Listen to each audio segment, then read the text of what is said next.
My respects to Panditji here. I'm indeed very happy to once again address this very august audience here in Tampa, and that too in such a divine atmosphere. Before I begin my inquiry, I will offer my prostrations, my namaskaras to that Supreme Lord who is the creator of this universe. The Lord who is the sustainer, the controller, because of whom the wind blows, the sun shines, fire burns, water flows, because of whose power of sentience I am able to talk and all of you are able to listen. With prostrations unto that supreme reality, we will get into a little inquiry into the Vedic scriptures. As we all know, Vedas are our primary scriptures, Moola Shastram. And that is why we people who belong to the Vedic tradition, we are called Vaidikas. And we Vaidikas, we believe in a supreme power whom we call as Ishvara, Paramatma, God, Lord, you can call by any name. So we are Astikas, since we believe in a supreme power, and that is why when we are in a difficult situation in life, we do not get into a state of dejection, frustration, depression. That is not for us Vaidikas.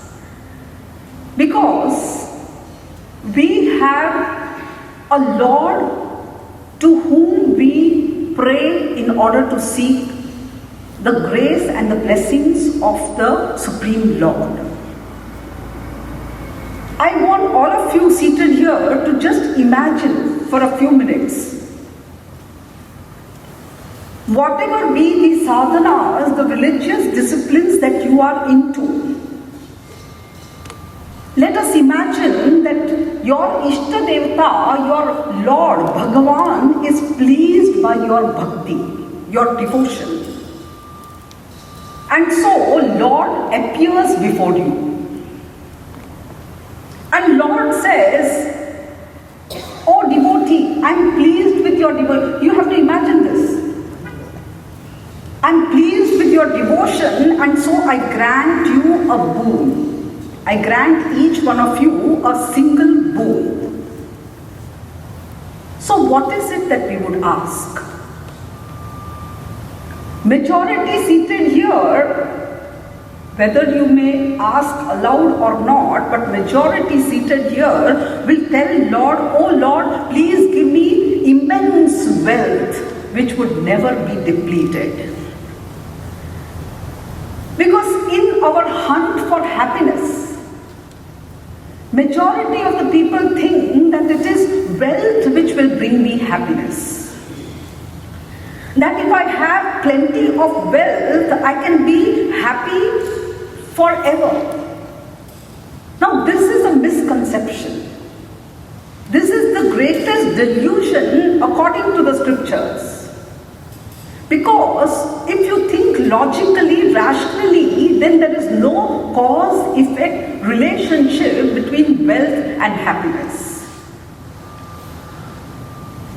Suppose there was a cause-effect relationship, meaning wealth is the cause, happiness is the effect. If there was such a relationship between wealth and happiness, then the wealthy people would have been the happiest in the world. But we know that some of the wealthiest people are the most miserable people on earth. And our Vedic scriptures, particularly our Puranic stories, etc., they talk to us about men of wisdom. We call them Jnanis. possess any wealth and yet were truly happy in life.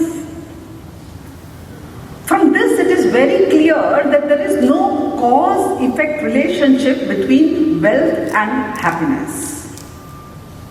But since you have asked for a boon, Lord says, Tathastu, I will give it to you.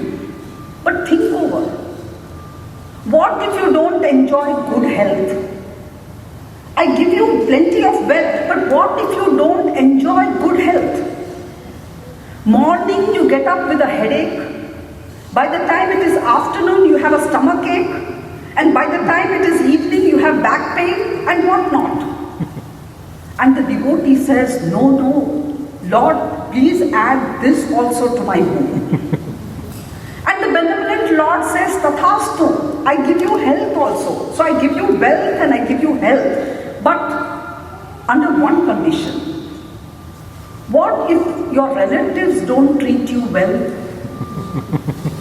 You may have plenty of wealth, you enjoy good health, but when you sit to eat, you are not able to eat even. Why? Because of the ill behavior, the ill treatment of people who are closely related to you. The devotee says, oh no, Lord, this is the last thing that I can tolerate. Please add this also to my boon. And the benevolent Lord says, Tathastu, I give you wealth, I give you health, and I also give you good relatives, good relationships. But I still cannot guarantee that you will be truly happy in your life. So now the devotee says, oh Lord, please tell me what else is missing. And the Lord says, oh dear devotee, it is not by all these things that a person becomes happy in life. A person is happy only when the mind is happy. Because if the mind is agitated, if the mind is restless, if the mind is discontented, if the mind is dissatisfied, then you may possess everything in life and still be miserable. And so, the most valuable thing that one can ask for is a very healthy mind. No matter how much money or health you have, you may have even the respect of your people related to you. But if the mind is not healthy, then it is of no use at all. And so, now you know. Next time, if the Lord comes in front of you, gives you darshan, now you are prepared. What is the most valuable thing to ask? The most valuable thing to ask is, oh Lord, please give me a mind which is pure and healthy. A mind which is mature. A mind which is capable of clear thinking. Which is capable of thinking clearly in any situation. But most people are so immature that they do not understand the value of this instrument called mind. And so most people think that it is wealth which is the most valuable. And that is why people are so obsessed with wealth that they run after wealth even if it be at the cost of health. So first you run after wealth and lose your health. And then you spend the wealth that you have earned in order to regain the lost health. This is life.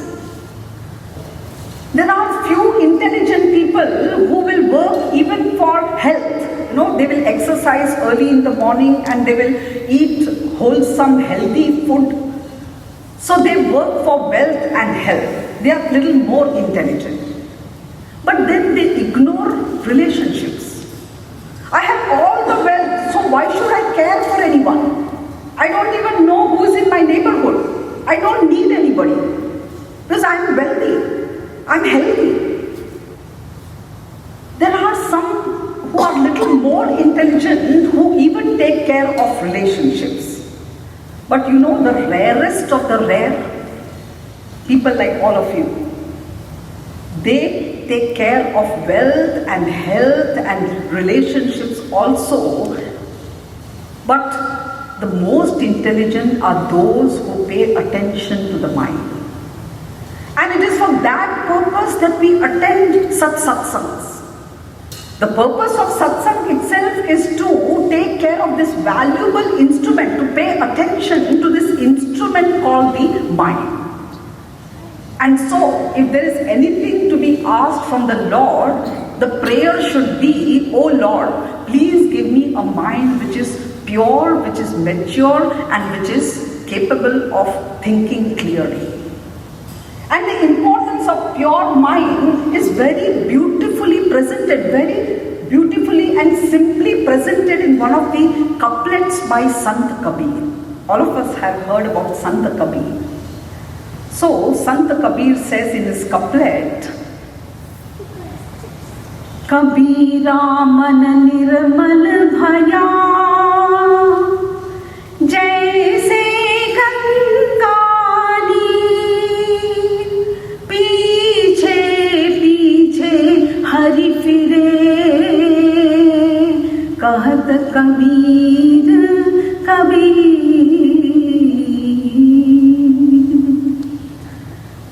Sant Kabir says that a strange thing happened to me.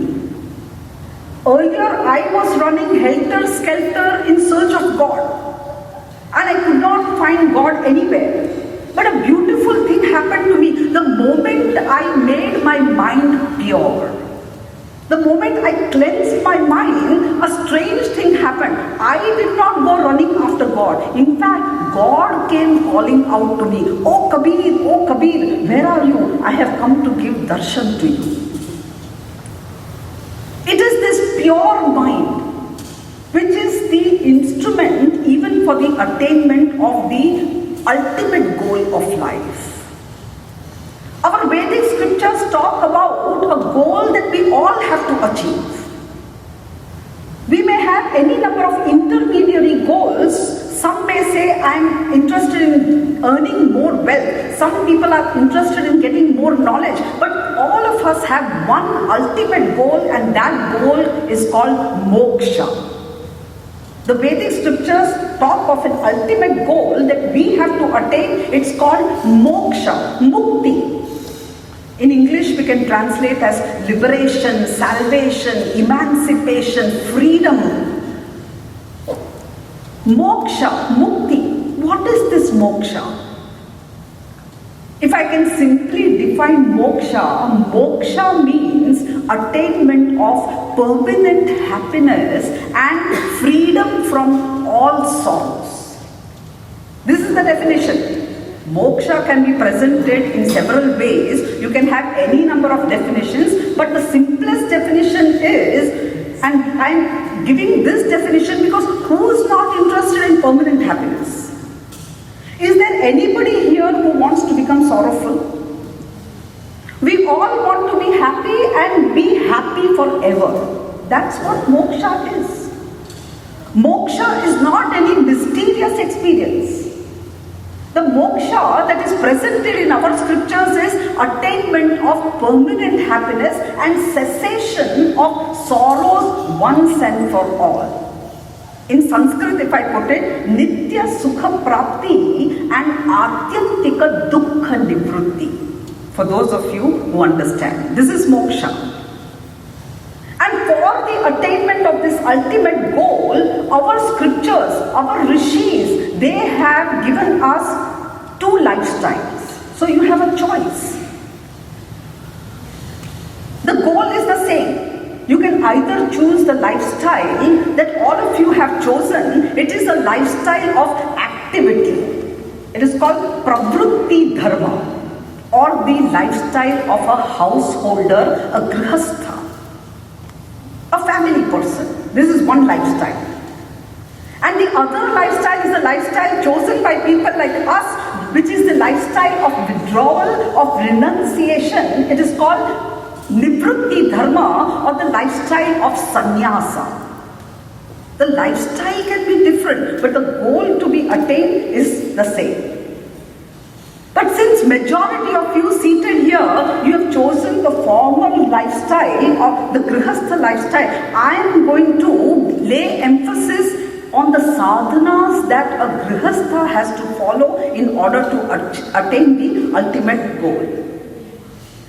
But before I proceed, I want to ask all of you, when will you feel that your Grihastha life is fulfilled? When will you feel that I have been successful Grihastha? Most probable answers would be, if I find a suitable, it begins from here, because Grihastha lifestyle begins from here. If I find a suitable life partner, a partner who is good and caring and dutiful, who performs his or her duties well. And then if we both have lovely and lively children who are obedient and who are studying well. And then we also need to have the resources to run our family well.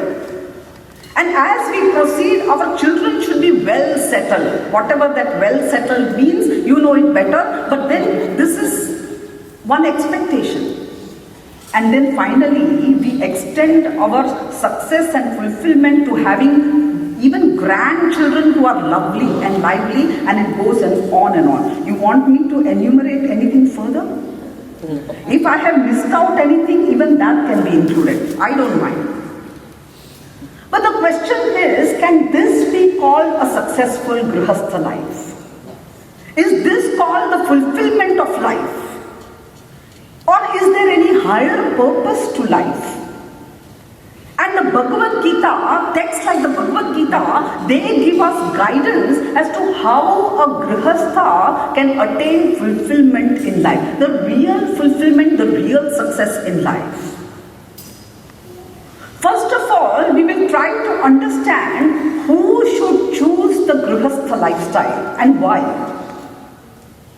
And that we shall do with the help of an illustration. There was a young man who once read something from the Hindu scriptures, the Vedic scriptures, and came to know about this goal of moksha. Attainment of permanent happiness and cessation of all sorrows, and then had the desire to attain that goal. So went and consulted an elderly person at home. So this is my desire. I don't want to live my life mechanically. I want to be successful in life. I want to attain life's fulfillment.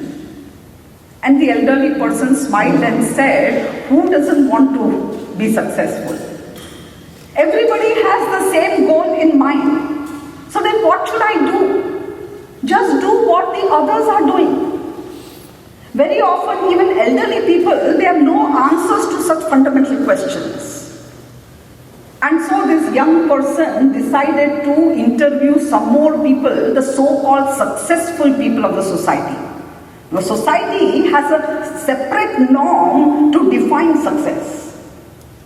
And so he went to a rich landlord, possessing enormous land, and went and asked this question, are you happy? Any problems? Any difficulties? And this person smiled and said, can there be a life without problems, without difficulties? There are any number of problems. Because although I have enormous land, but my income is not growing, but the expenditure is growing day by day.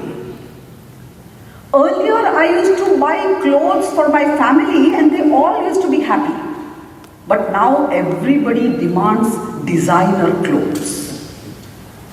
Earlier we used to have just one vehicle and all of us, the whole family used to get into that one vehicle and we used to be happy going to different places. But now everybody wants a personal vehicle.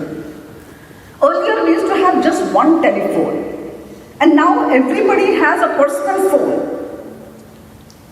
Earlier the house would have one TV and the whole family would be sitting in front of it and watching programs. Now as many rooms and as many members in the house, that many TVs. Why? Because each one wants to see a different program. So the income has not increased, but the expenditure is escalating. There are any number of difficulties in life. This young man thought, how can a life with problems and difficulties be a happy life? So he decided to talk to some other successful people.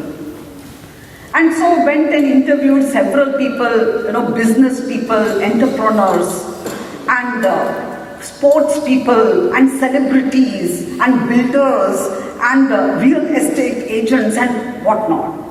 But each one had their own tale of woe. Finally, he went to a Mahatma. And he saw that the Mahatma was living in a very simple manner, with minimum possessions, but looked very happy, peaceful. And so he went and asked the same question, are you happy? Any problems, any difficulties? And the Mahatma smiled and said, there are difficulties in life, there is no life without difficulties, but I don't see difficulties as problems. And there is no reason for me to be sorrowful. And so I'm truly happy. I'm happy, I'm contented with whatever I have.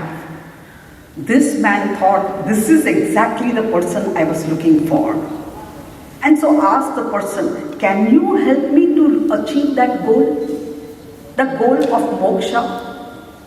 And so the Mahatma asked him, will you tell me what is your occupation?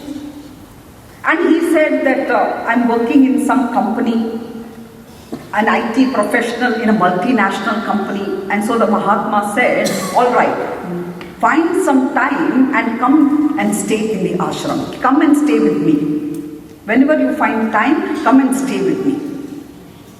And since this young man was eager to know about moksha, he found some time and he started staying in the ashram. In just a couple of visits, the Mahatma noted one thing, that this young man was a very self-centered and selfish person. Like all ignorant people, extremely self-centered and strongly identified with the body. A self-centered person with self-attachment, self-love. The entire focus was only on the comfort and convenience of one's own body. Right from the morning. If we see our activities, they are all centered only on the convenience and the comfort of the body. In Sanskrit, it is called dehabhimana. Abhimana means identification. So there was strong identification with the body. And so the Mahatma thought that a person who has such a strong body identification, so much of self-attachment, self-love, an utterly selfish person, such a person can never ever even dream of attaining the goal of moksha. Because if you are attached to the body, you can never be free from sorrows. And why do we say that? Because the body with which we are attached, if I ask any of you to introduce yourself, all our introduction, our biodata will all be centered only on this body, the dehabhimana.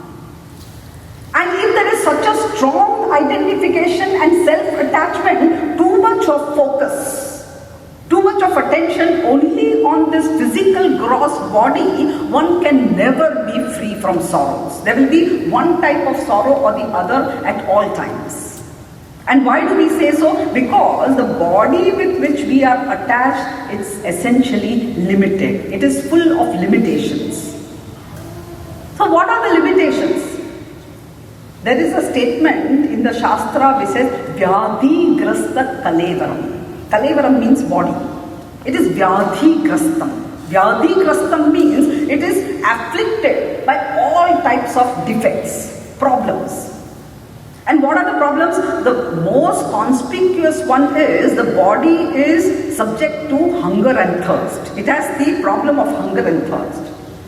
You have a good dinner and you go to sleep, and when you wake up, the first thing you are hungry. And by the time you have finished your breakfast, you have to plan for your lunch and then the dinner. The body has problems of hunger and thirst. Also, it is subject to diseases. No matter what you do, some illness or the other overtakes the body. It also has that deadly problem of old age. And if you are identified with a body, you can never live in a God-created world. I tell you, the God-created world is beautiful. But since we are identified with this one particular body, we divide the world into certain things are favorable and certain things are unfavorable. Certain people are conducive and certain people are not conducive. So we divide the whole world into this I like, this I dislike. Shankaracharya ji, Adi Shankaracharya ji, in his text, the Viveka Chudamani, has given a beautiful thought. I want to even tell you the shloka and then I would explain a bit, but it is very relevant. Shankaracharya ji says, Shavakaram yavata bhajati manujastavad shuchi parebhyasya kleshaha janana marana vyadi nilayah. I will explain this one first. Shankaracharya ji says that as long as you have strong body identification, dehabhimanam, and he gives certain adjectives, so that you will develop disgust for this type of body identification. He gives an adjective for the body, he calls it shavakaram. Shava means dead body. So Shankaracharya ji says this living body is also not too different from the dead body. It's a potential dead body. What is the difference between this body and the dead body? The dead body will putrefy faster. You mean to say that this body is not decaying? Even now it is undergoing decay and disintegration. So this body is also, this is a living dead body.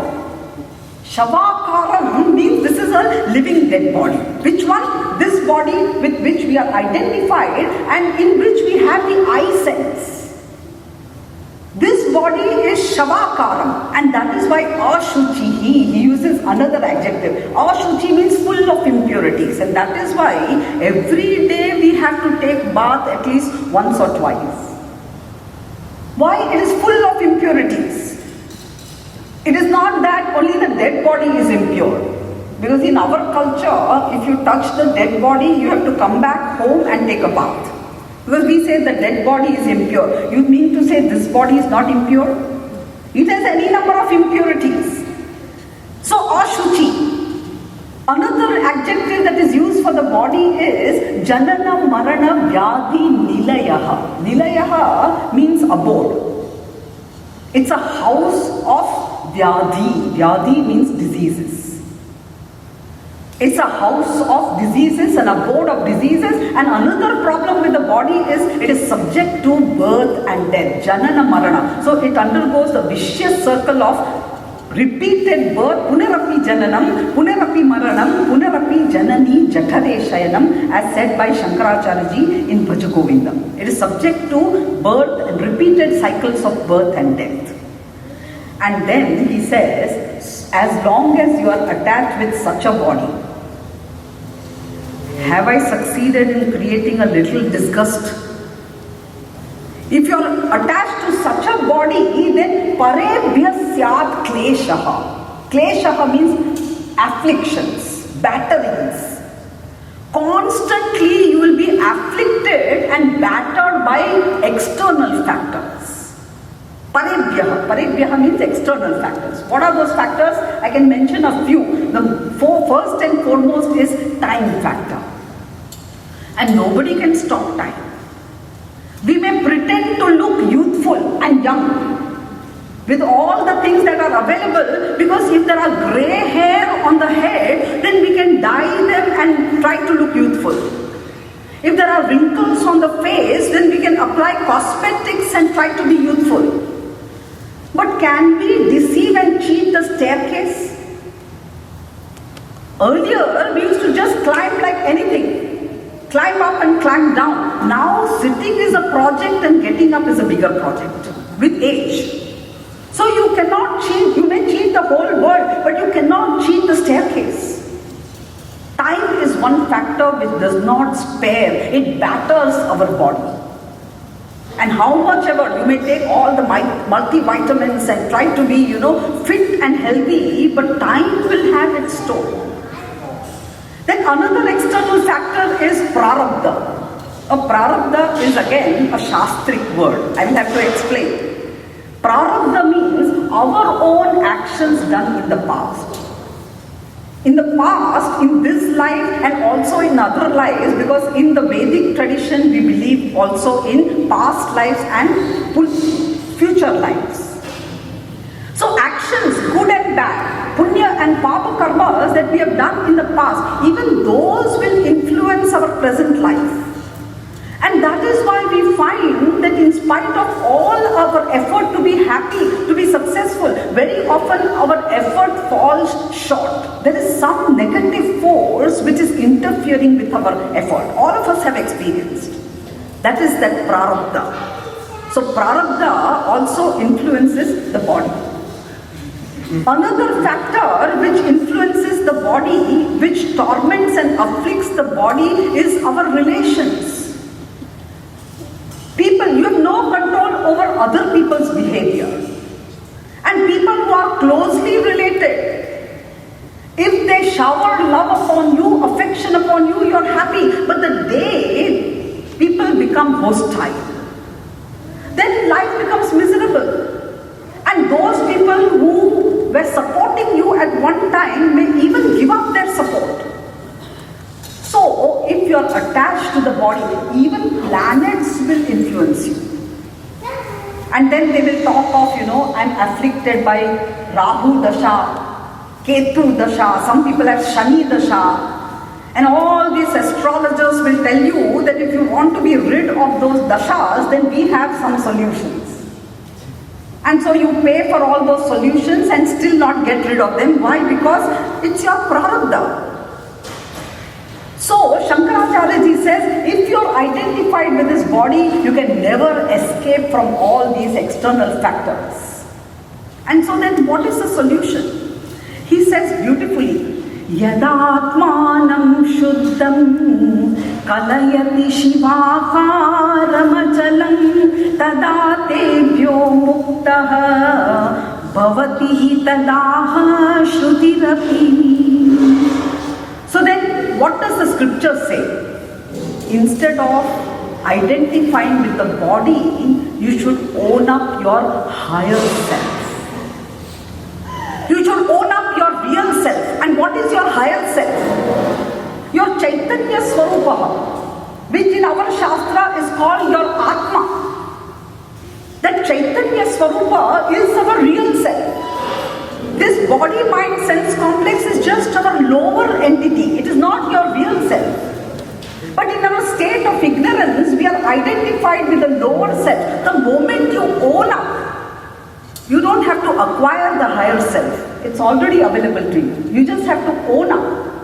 The moment you own up and identify with your Chaitanya Swarupa, he uses a beautiful adjective, Shivakaram. For the body, he called it Shavakaram. This is Shivakaram. And the word Shiva means Mangalam. Mangalam means auspicious.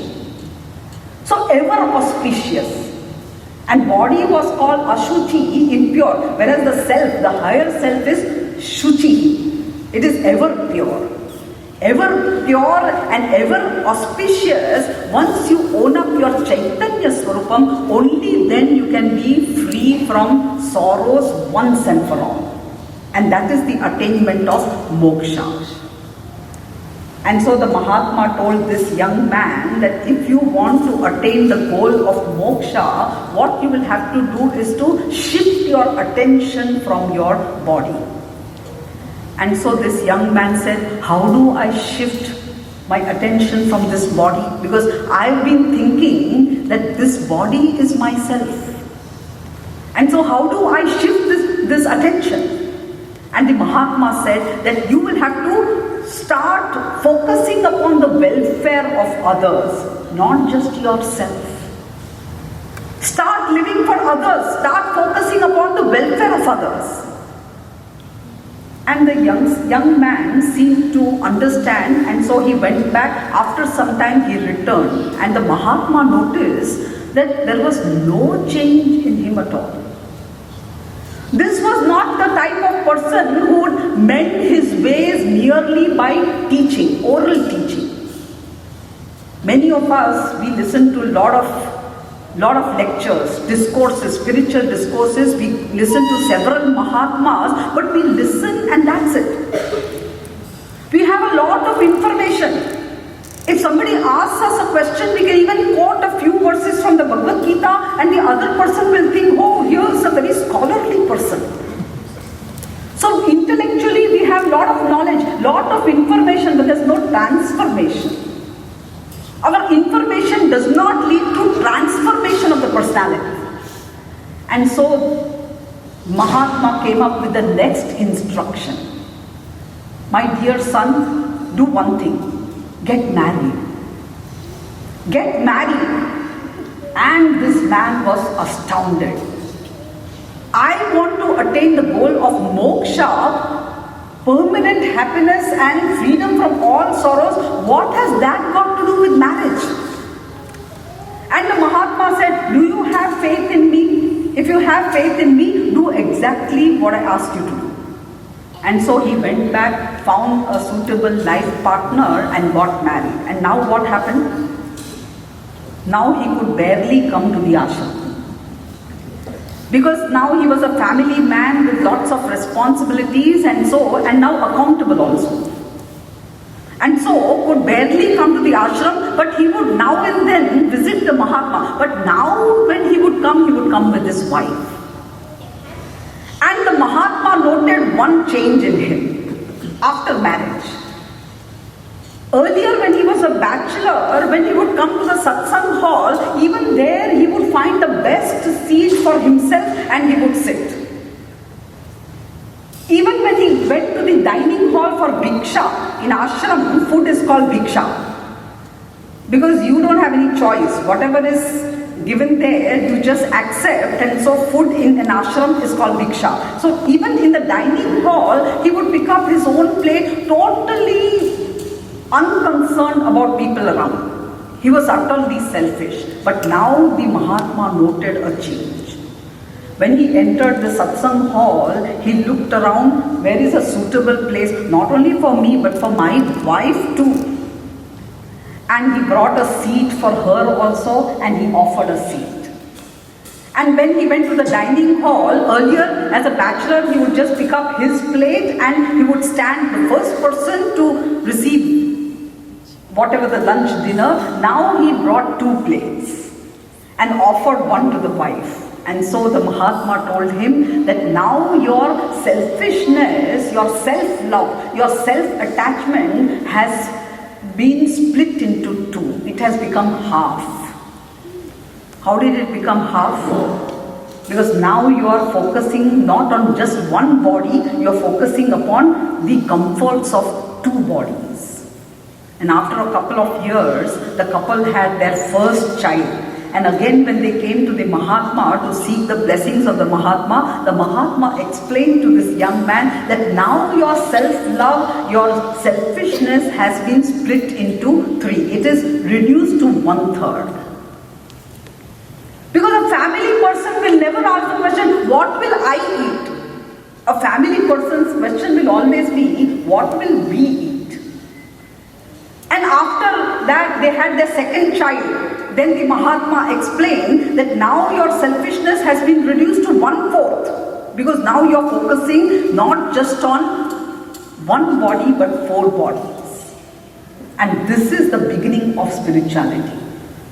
An utterly selfish person who is totally self-centered, who has all the focus only on a strong identification or dehabhimanam, first of all has to be freed from that selfishness, even to be qualified for the next stage.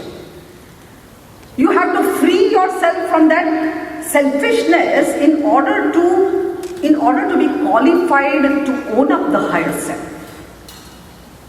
And so the young man began to understand that if I focus just on 4 bodies, my selfishness has been reduced to 1/4. then how selfless my mind would be, how pure my mind would become if I start focusing upon many more bodies, many more lives. If I start thinking about the welfare of humanity at large, how selfless I would be, how pure my mind would be. And so, he went to the Mahatma and he said, now please give me the Shastric teaching. Show me the Shastric way of getting rid of the selfishness, of loosening my Dehabhimanam. Please show me the Shastric way. And now the Mahatma begins the teaching in a very formal manner. And so starts teaching the Vedic injunctions and tells this man that in living your life, every grihastha incurs 5 types of unavoidable sins, papa karmas. Please listen carefully. In living our lives, in fulfilling the journey of life, because all of us have to maintain our journey. And in living our lives, we all incur 5 types of unavoidable sins. Mark my word, unavoidable. I am not talking of avoidable sins. There are any number of avoidable sins. For example, the sin of uttering lies. For small reasons, we utter lies because we want to look good in the eyes of others, and so very often, unconsciously, we are uttering lies. So these are all avoidable sins. For no reason, we hurt each other, either physically or verbally or even mentally. Even to think ill of someone is a type of hinsa, it's a type of violence. This is avoidable. There are a number of avoidable sins, but I am talking of 5 unavoidable sins that every grihastha incurs. Shastra even names them. There is a shloka. Kandanam peshanam chulli udakumbascha marjani pancha suna grihasthasya pancha yajnat pranashyati. Pancha suna. Suna means papa karmas, sins. And what are those 5 sins? See, in maintaining our life's journey, first of all, we need to eat regularly. To provide nutrition and to nurture this body, you need to eat regularly. So let's begin with production of grains. First of all, you need to have food to eat. And so for that, there is the act of farming. See how much of thinking has gone into our Vedic scriptures. There is an act of farming, and in doing the act of farming, a lot of violence, that is, a lot of injury is caused to lower creatures. Knowingly or unknowingly, a lot of lower creatures, they are injured. Small creatures are injured. This is one type of unavoidable papam. It is called kandanam. So act of farming, in Sanskrit it is called kandanam. Just for your information. Then once the grains are ready, then you have to bring them, they have to be pound, they have to be ground, and if there are vegetables, they will have to be cut. So grinding, pounding, cutting is also another papa karma, because there also we are injuring so many, unknowingly we are injuring so many smaller creatures. This is called peshanam. So kandanam, peshanam, and then you have to cook your food. Much of our food we cook, either you bake it or in the oven or you cook it on the furnace, but we cook our food. So there we make use of fire, and there also we are incurring a type of papam which is called chulli. So kandanam, peshanam, chulli, and then water activities. We need water for drinking, we need water for cleaning, we need water for washing, we need water there also. And that too, we have such advanced filter systems, which means what? You use harmful rays and you are killing germs. So they are living, even they want to live. Every creature wants to live. Life is, valuable to every creature. But for our sustenance, this is an unavoidable sin. It is called udakumbha. And finally, the fifth one is marjani, because the place where you live, you want it to be clean. So you have to sweep the floor, you have to mop the floor. And what about the insects? Insects and termites and ants and cockroaches and mosquitoes. We don't want any of those to survive. Why? I should live comfortably. And so we have deadly poisonous sprays, insecticides and pesticides, and the use of all that to keep our surroundings clean. So that is called marjani. So Shastra talks about, when I say Shastra, I am referring to the Vedas. Vedas talk about these 5 types of unavoidable sins, which a Grihastha cannot escape. One smart person, when I was talking like this, said, Swamini, you said that by doing the act of farming, one incurs sin. But we don't do any act of farming, because we go to the store and we buy our provisions, so we are not doing any act of farming. So we are saved of Kandana. Another person was smarter. Said that, Swamini, you said that by pounding and grinding and cutting and cooking, we incur sins like Peshanam and Chulli, but we don't do any cooking at all. We just go to the restaurant and we buy, we go to the food joints and we buy our food. We are not doing any cooking, and so we are saved from all these sins. This is the greatest misconception. Because you might not have directly done the act of farming, but the farmer has done and incurred a lot of sin, and all consumers, they have their share included in that. You might not be doing the cooking, but the chef in the restaurant has done all that for you, and whatever sin is incurred, your share is definitely included. So these are the 5 types of unavoidable sins that everyone incurs in living one's life. So then, Swamini, what are we to do? Are you trying to tell us that we should not cook, we should not bathe, we should not clean? That is not what the Shastra says. That is just hypothetical. That is not a solution. In fact, you cannot avoid these activities. These are in fact compulsory. So then what are we to do? Shastra provides a remedy. Our scriptures, they provide a remedy. And what is the remedy? The remedy is, in order to nullify and neutralize, in order to atone these unavoidable sins. I am not talking of avoidable sins. They are to be avoided. Don't say that I will utter a lie and do one of these things. That is not what is implied here. But to neutralize and nullify the ill effects of these unavoidable sins, Shastra talks of 5 types of yajnas. Normally when people hear the word yajna, they will imagine that we will have to make a fireplace, and then we will have to create that sacrificial fire, and then we will have to make the offerings, swaha, swaha, and then people say, oh, all this is not for us. I am not talking of those yajnas. There is a shloka. It says, Brahma yajno deva yajna pitru yajna tathaiva cha bhuta yajno nru yajnascha pancha yajna prakirtita. There are 5 types of yajnas. I can translate them as noble acts or worships. 5 types of worship. There are 5 levels at which we have to make a contribution. Because we are all born as beneficiaries. You came with nothing, but everything. You got red carpet treatment. God had provided everything. So we are all consumers of this universe. But while becoming consumer, you also need to become a contributor. And there are 5 levels at which we have to make a contribution. We have to make a difference to this creation. It is not enough that you just live your life, birth and death. People live very mechanically. So people don't even see the necessity for such shastras. Where is the need to study Bhagavad Gita when our life is going on very well without all this?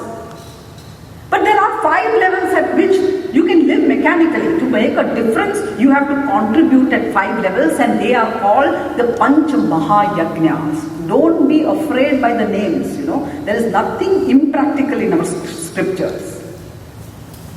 Whatever has been told by our scriptures is absolutely practical, even in your busy life.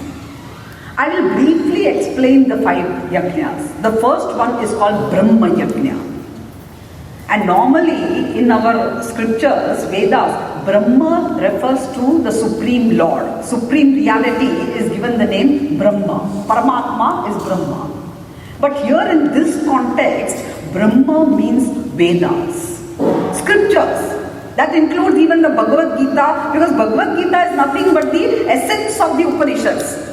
Sarvopanishado Gavo Dogdha Gopalanandana. All Upanishads, they are compared to the cows, and what is Bhagavad Gita? It is the essence, it is the milk of all these Upanishads. And so, every day a Vaidika has to compulsorily study the scriptures in one form or the other. There should not be even a single barren day. There should not be even a single dry day without scriptural study. Shastra Abhyas is the compulsory first atonement. You can either study the Upanishads if you have a competent teacher to teach you. Even Bhashya Parayanam, Shankaracharya ji has written commentaries on Upanishads. Even Parayanam, reading them, recitation, even that is part of Brahma Yajna. You can probably read the chapters of Bhagavad Gita and understand the verses, understand the teaching of the Lord. That is also part of the Brahma Yajna. All your Parayanam, all your recitations, whether it is Vishnu Sahasranam or whether it is Bhagavad Gita Parayanam or whether it is Shiv Mahimna Stotra, there are beautiful stotras and suktams. Even Parayanam is part of Brahma Yajna. But there should not be even a single day, just like no day goes without your eating. However busy the day is, you never ever evade eating. You never go without bathing. You brush your teeth. So just like these daily activities, the Shastra says that scriptural study in one form or the other is compulsory for a Vaidika. Compulsory for everyone, but particularly for a Vaidika. And that is called Brahma Yajna. And we people, we do sadhanas, we do a lot of religious sadhanas, but at our leisure, in our own comfort. And the day we have too many things to do. In life, the day we have a busy day. The first thing to be dropped will be the daily puja or our parayana. It will be dropped like a hot potato. And we have time for everything. And now an additional thing is this digital media. I tell you, a lot of our time simply goes waste in surfing things which are of least importance. But we value them. And we don't value all these things. We don't know the value of all such yajnas that are prescribed. And so that's the first thing to be dropped. Anyway, I don't have that much time, but that is the first yajna. It is called Brahma Yajna. Then the next worship is Deva Yajna. Deva Yajna, actually it means Vedic rituals. But these days, people don't do Yajna Yagadi, Vedic rituals. And so, I would say that a daily puja is compulsory for every individual, for every grihastha. There are several benefits. First of all, to remain a sane individual, you must have some sort of daily puja. I am not saying that you have to do an elaborate puja, where you have 64 upacharas. It will go on for several hours. That's not what I am prescribing. There is one type of puja, it's called Shodashopachar puja, 16 steps. But even that, if you don't have the time, there is one Ashtopachar, 8 upachar. That is 8 steps. 8-stepped puja.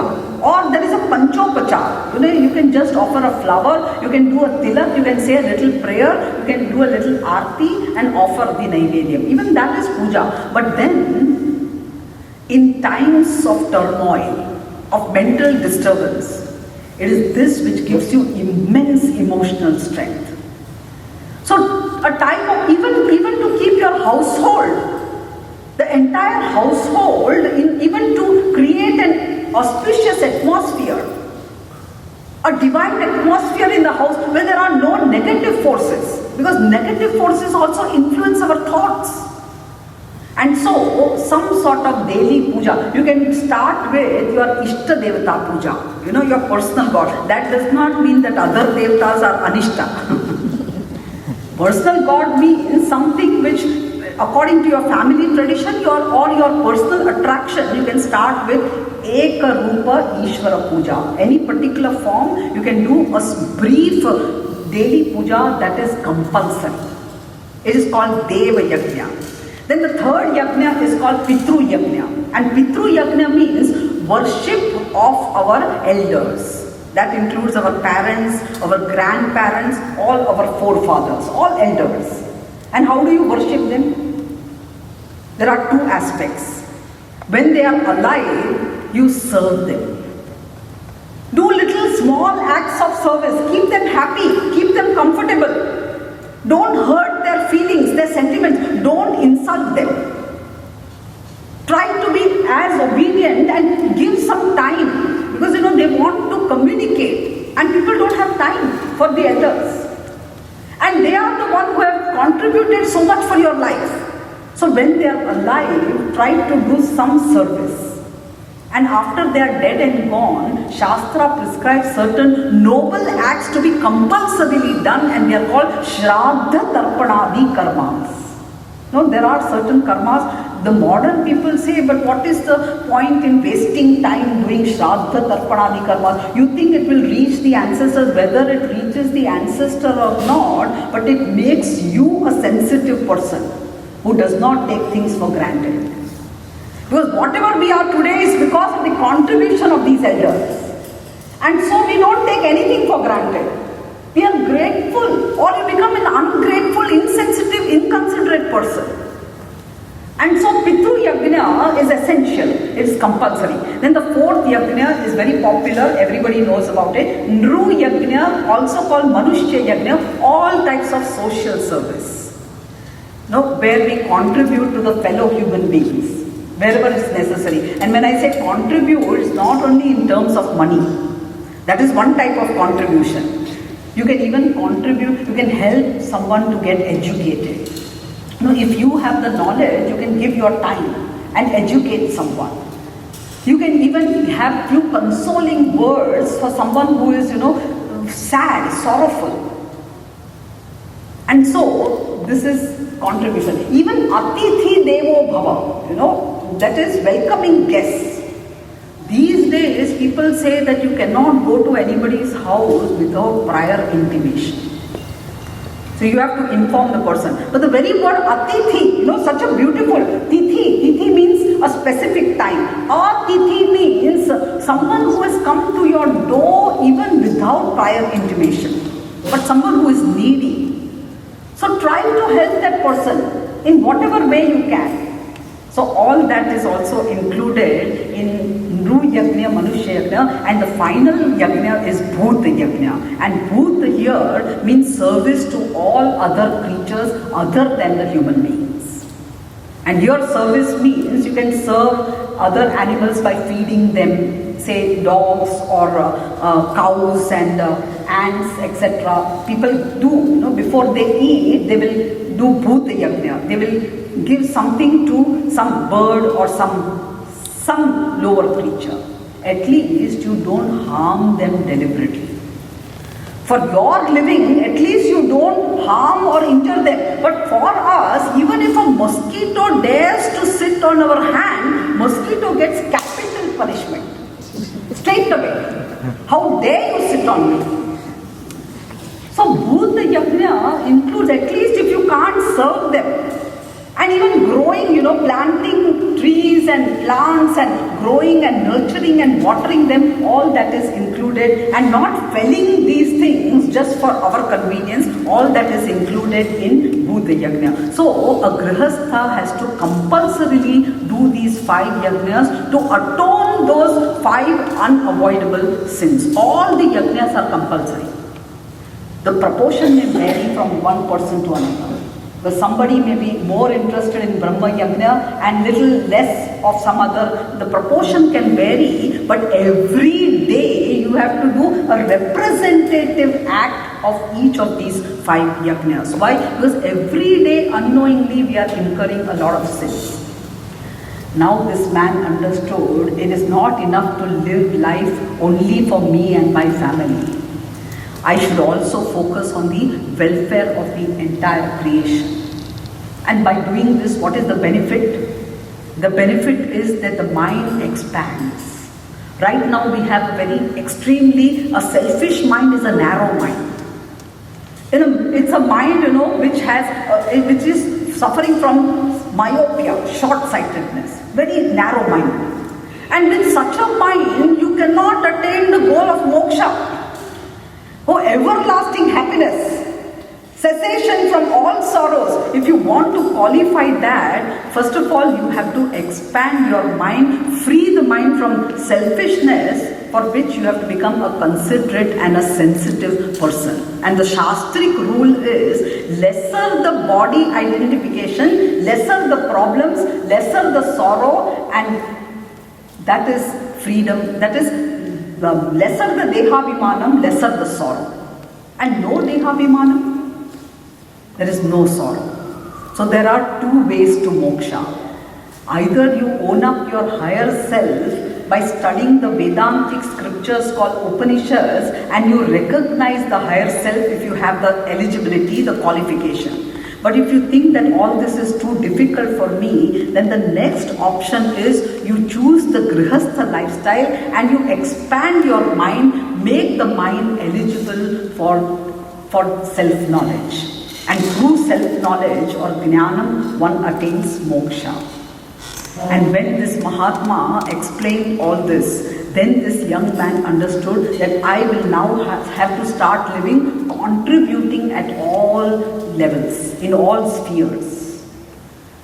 And when you live a life like this, in this manner, you attain a state of mind which was enjoyed by King Janaka.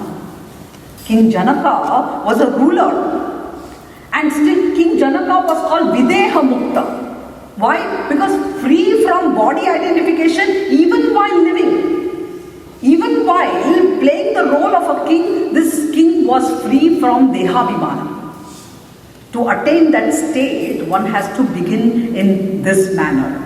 And when all this was explained, then the Mahatma said one thing. It is not enough that you fulfill just your duties. For a Grihastha, Shastra talks of varieties of duties. You have duties towards yourself, you have duties towards the family. Duties means kartavya karmas. You have duty towards the society, the community, the society in which you are living. Make a difference. If God has given you some ability, make a difference to the society, to the community, to the area in which you are living. You also have national duties. We have to pay our taxes. That anyway the government will make you do it in their own way. I don't want to talk about that. But there are natural resources which you need to conserve. You are living in a society which is affluent and where, it's a throwaway culture. Everything is just thrown away. So you have to conserve, because the earth has a fixed amount of resources. So if one area is wasting too much of natural resources, you are depriving the other people. And so you have national duties and you have Shastric duties. And this man understood, I will have to live not only fulfilling family duties, but I have this whole list of duties to do. And then the Mahatma said, it is not just the kartavya karmas, it is also the proper attitude. This is what Karma Yoga is. Karma Yoga means doing proper actions with proper attitude. The attitude is very important. And so the Mahatma wanted to give another session on what is proper attitude, for which you will have to come back tomorrow. We have another session. So today we have talked about proper actions that we need to do. That is one aspect of Karma Yoga. But to be eligible for Jnana Yoga and through Jnanam Moksha, you need to inculcate proper attitudes. So what are those attitudes that you need to inculcate in doing your duties, your kartavya karmas? We'll talk about all that tomorrow. Om Purnamada Purnamidam Purnat Purnamudachyate Purnasya Purnamadaya Purnameva Vashishyate. Om Shanti Shanti Shanti. Shanti. Hari Om Shri Gurubhyo Namaha. Hari Om.